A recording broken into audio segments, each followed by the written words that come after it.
Masih ingat kisahnya Syekh Bajal Haban? Syekh Bajal Haban? Lupa. Ada seorang yang namanya Bajal Haban. Karena dia ini seorang yang mulia, wali Allah, maka dipanggil Syekh, guru besar gitu ya, Bajal Haban. Di Hadramut, Yaman sana, di dekat kota Tarim, mau masuk pintu kota Tarim. Syekh Bajal Haban ini punya istri yang luar biasa hebat ganyangnya. Hebat ganyang. Di antara kehebatan ganyangnya itu, orang-orang Hadramut, Yaman sana, rumahnya itu rata-rata tingkat, nggak ada yang nggak tingkat, 2 lantai, 3 lantai, seperti itu. Padahal itu nggak pakai konstruksi besi, cuman tanah liat lempung ditempel-tempelkan begitu. Nah, Beb, gimana Beb kalau hujan? Ya luntur. Untungnya di sana itu hujan tuh mungkin bisa 5 tahun sekali, 4 tahun sekali, jarang hujan ya. Atau mungkin setahun sekali dan cuman sebentar, jadi aman. Allah udah ngasih rezeki itu, sudah ngaturnya bagus lah Allah Ta'ala ya. Maha hebat pengaturannya. Nah, apa yang terjadi? Di antara hebatnya, ganyangnya si istri ini pada suaminya, setiap hari kalau suaminya pulang dari kerja, itu suaminya disuruh berangkang, suruh merangkak. Istrinya naik di punggungnya jadi penunggang kuda, suaminya seakan-akan kudanya, suruh bawa dia ke lantai yang paling atas. Coba saya mau nanya, ini hebat atau enggak hebat? Hebat ya. Yang lebih hebat Syekh Bajal Haban itu enggak pernah ngeluh, nurut saja. Yi sendika dawuh. Jadi kuda. Syekh Bajal Haban. Silahkan dipraktekkan ya bapak-bapak ya. Oh diganyang begitu pokoknya yes sendika dawuh. Susah ini. Nah, tapi namanya manusia. Syekh Bajal Haban ya juga ada jenuhnya, ada aja jenuhnya. Dia nggak protes, punya istri begitu nggak protes, ridho. Ya udahlah, mau jatahnya dapatnya begini. Coba kalau suami zaman sekarang tukarkan yang lain lagi. Ya kan? Naudzubillah min dzalik. Ini indah orang dulu. Makanya orang Jawa dulu tuh hampir nggak ada yang bercerai. Tapi kita yang tinggal di Pulau Jawa zaman sekarang dikit-dikit orang dulu tuh bisa nerimo, bisa ridho. Ya kan ya? Lah apa yang terjadi ridho? Istrinya begitu udah disadari kenyataan. Nyotone ya kayak ngene, nyatanya memang seperti ini, dapatnya yang modelnya begini ya sudahlah, pokoknya alhamdulillah. Tapi jenuh. Lah ketika jenuh itu pengen refreshing. Tapi kalau bilang sama istrinya, yang aku tak menenangkan pikiran, saya ngamuk. Berarti kamu nggak tenang ya bareng sama saya kan begitu. Maka beliau nggak ngomong begitu, ngomongnya begini. Karena tahu istrinya ini kalau urusan fulus, urusan duit, dolar ya, euro langsung melek matanya.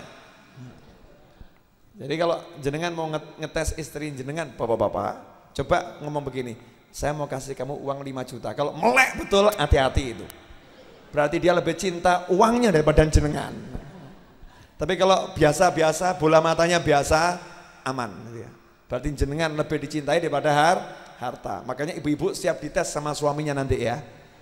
Kira-kira melek atau merem. Melek merem. Nggak cetok itu. Nggak jelas kalau melek merem. Nggak jelas yang melek merem. Nah, apa yang terjadi? Syekh Bajal Haban bilang, yang aku tak keluar kota 3 hari ya.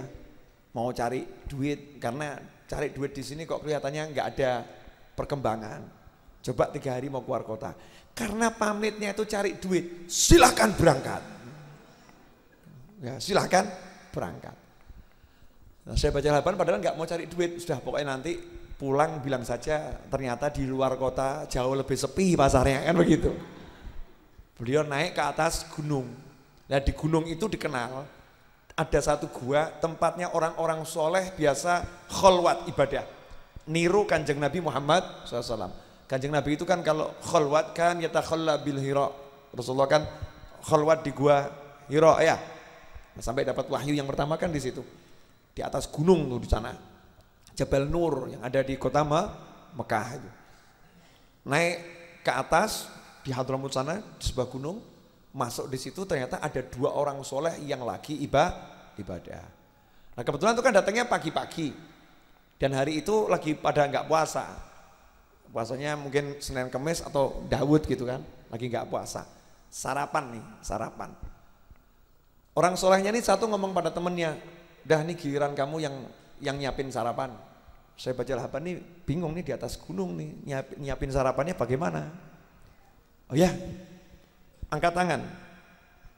Amin. Tiba-tiba plek 1 beri.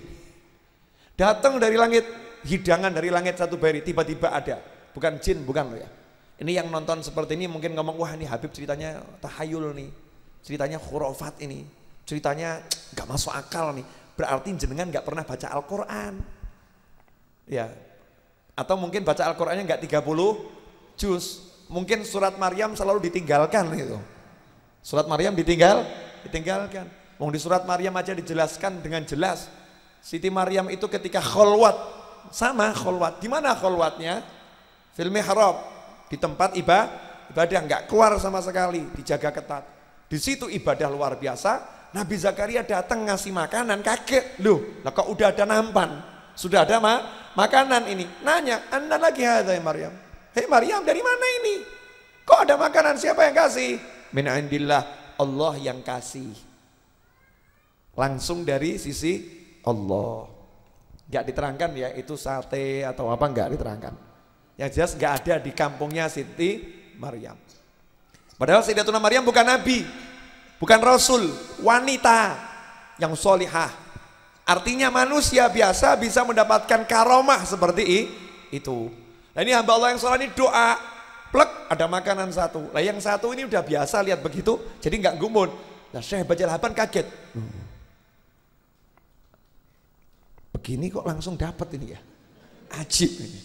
Coba kalau saya punya ilmunya saya pakai ini, nggak perlu Jumat Legi pakai masak-masak langsung Allahumma plek gitu ya. Ya 1 nampan buat orang 4 begitu ya. Nah, seperti itu. Saya baca Lahaban bingung, ya sudah makan aja, mau lapar kan ya, makan. Makan siang, orang yang kedua temennya ngomong, giliran kamu sekarang makan siang. Oh ya, angkat tangan. Plek. Dapat nampan lagi.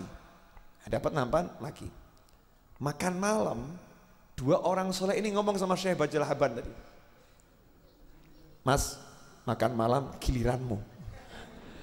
Ya Syekh Bajal Haban mumet. Ngomong, maaf saya pendatang baru di sini. Saya belum lama jadi nggak bisa begini-begini. Ilmu saya belum ada, saya bukan orang soleh. Merendahkan diri, sadar diri ya.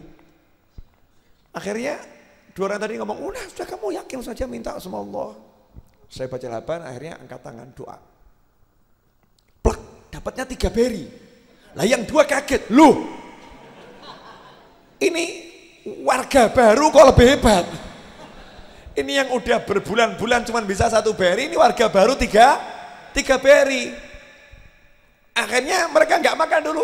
Bentar. Saya mau nanya dulu, kalau enggak kamu jawab saya tidak akan makan ini. Kamu pakai doa apa ini? Tak tiru nih dongamu. Saya cuma doanya begini, ya Allah, aku bertawasul dengan doanya 2 orang yang di sampingku ya Allah. Dengan siapa dia bertawasul, pokoknya aku idem sama ya Allah. Tolong jangan permalukan, beri aku makan. Dapatnya 3. Lah akhirnya yang 2 orang tadi ngomong gitu ya. Loh, saya emang tawasul sama orang soleh. Saya Bajal Haban nanya, lah kamu tawasulnya sama siapa? Saya tawasul sama ada 1 orang tuh di pinggir kota itu. Orang ini wali besar, tapi nggak ngerti kalau dirinya wali. Lah kok bisa? Iya, dia itu punya istri gualaknya pol. Istrinya ganyang pol. Tapi dia ridho pol, sabarnya luar biasa. Orang itu namanya Syekh Bajal Haban. Padahal ya dekui saya Bajal Haban ya. Langsung mantok-mantok, oh jadi itu Syekh Bajal Haban itu wali besar? Iya. Dia nggak ngerti diri wali? Iya. Ya udahlah, kalau begitu silahkan kalian berdua lanjutkan di sini. Saya mau pulang saja. Lo kenapa? Udah lulus, udah berhasil. Mulai aku pulang itu baru 1 hari ya, belum 3 hari kan? pulang ke rumah istrinya ya, begitu dibukakan pintu langsung berangkang, yang naik punggung, siap saya, mau dibawa kemana, kamu suruh apa, siap. Bojone ya bingung ya, kok tidak seperti biasanya, karena ngerti ini berkat istrinya dapat derajat wali, bukan karena ibadah yang lain, tapi karena ridhonya punya istri yang seperti itu. Gampang toh jadi wali? Gampang. Oh nyatanya yang kholwat berbulan-bulan bisanya cuma satu nampan. Yang ini cari duit ke pasar pulang diganyang bojo sabar.